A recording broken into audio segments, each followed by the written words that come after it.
We will now move on to Verity Firth.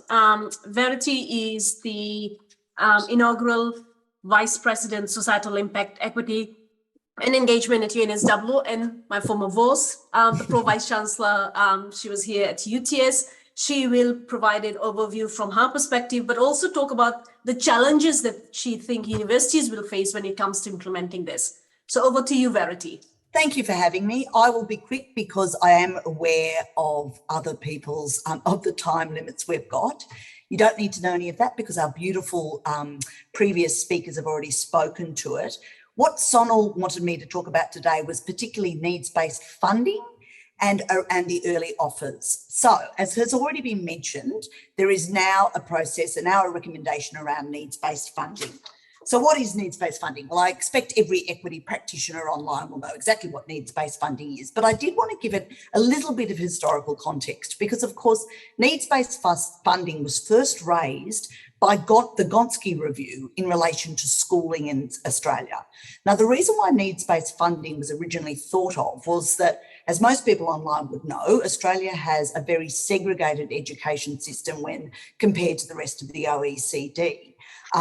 We have heavy subsidy of non-government schools by the government, and what that's meant is our schooling sector is segregated. We have a disproportionate number of schools that are with strong concentrations of disadvantage, and we have the disproportionate number of schools with strong concentrations of advantage.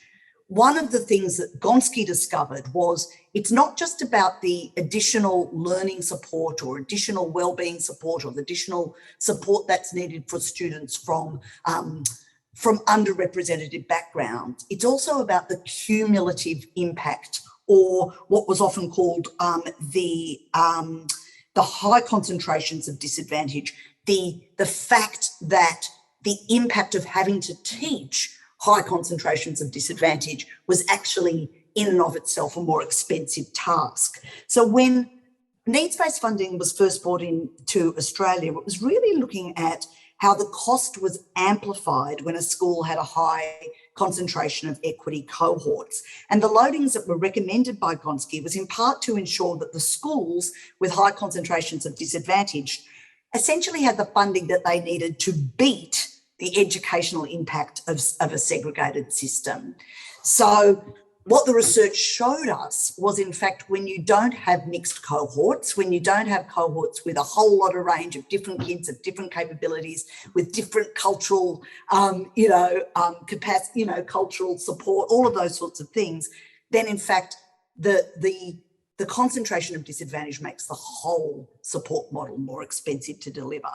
Now, the interesting thing about applying needs-based funding in a higher education context is that the context isn't quite the same as it is in schooling in Australia. Even universities with the highest percentages of underrepresented students don't have the same concentrations of disadvantaged as the disadvantaged schools being targeted in this system. But having said that, it is still a good model, and it's a good model because it recognises that funding needs to be provided for educational support explicitly, and that universities that are doing the heavy lifting in terms of helping Australia meet its participation targets should be rewarded for that effort. A big part of that reward should be money that explicitly supports students in their learning and success. What I would say at this is that we don't particularly want the government to follow its Gonski model that it's happened in schooling, because the Gonski model in schooling hasn't been fully implemented yet. We want them to be a bit quicker at implementing needs-based funding in higher education. The other thing, of course, the questions that's been raised by many equity practitioners has been, is needs-based funding going to replace HEP? Is that what is going to be the replacement of HEP? And if that's the case, how do we make sure that universities use that needs-based funding to help those students who need it? How do we have proper accountability mechanisms built in back to government that ensure that money is going to where it should go within universities? And also in terms of equity practitioner power within the system, where is that money going to sit? Is it going to be part of larger student portfolios or student learning portfolios, or will it still be provided to equity portfolios within the universities? And it'll probably be different in different universities, but it's always a good question to ask, because HEP funding in a way has given equity practitioners a bit more power internally than they've had in previous systems. The recommendation, of course, also recognises that delivery in regional and remote Australia needs a specific additional loading.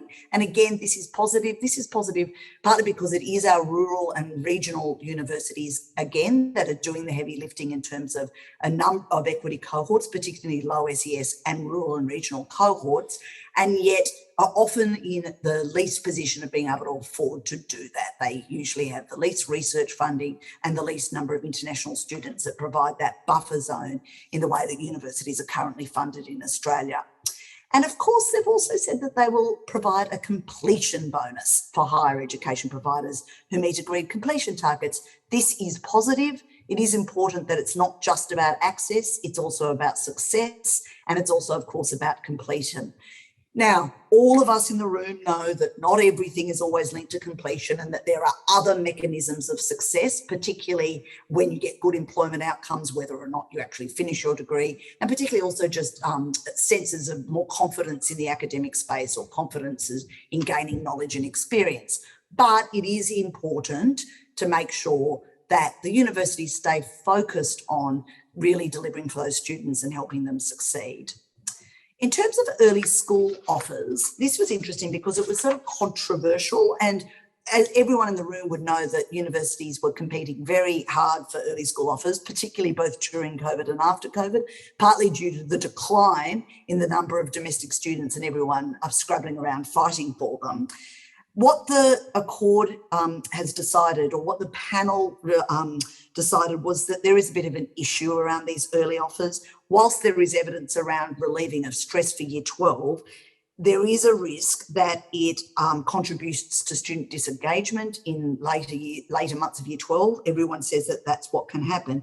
And also that early offers can favour students who already have cultural capital. So they can often favour students who are already doing well in year 11 and who have those sorts of socioeconomic advantages around principal and parent advocacy, school culture and career guidance.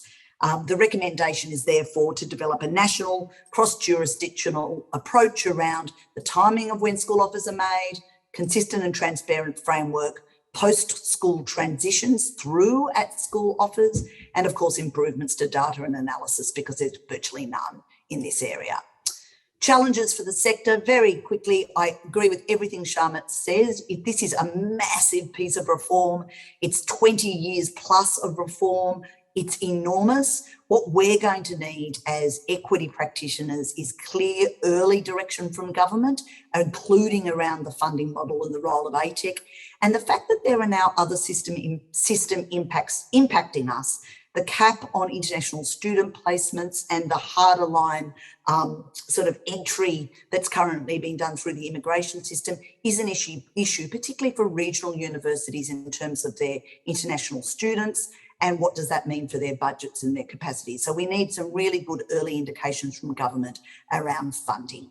The Implementation Advisory Committee is going to be really important. So anyone who's got a Vice-Chancellor who stands a chance of getting on it should be pushing for it. And of course, what we can do, we all need to work together. We all need, where we're most powerful is when we're united. And the approach that AFIA took in the lead up to the Accord itself, with those really good, robust submissions on policy design and implementation, we need to do that again. Thank you.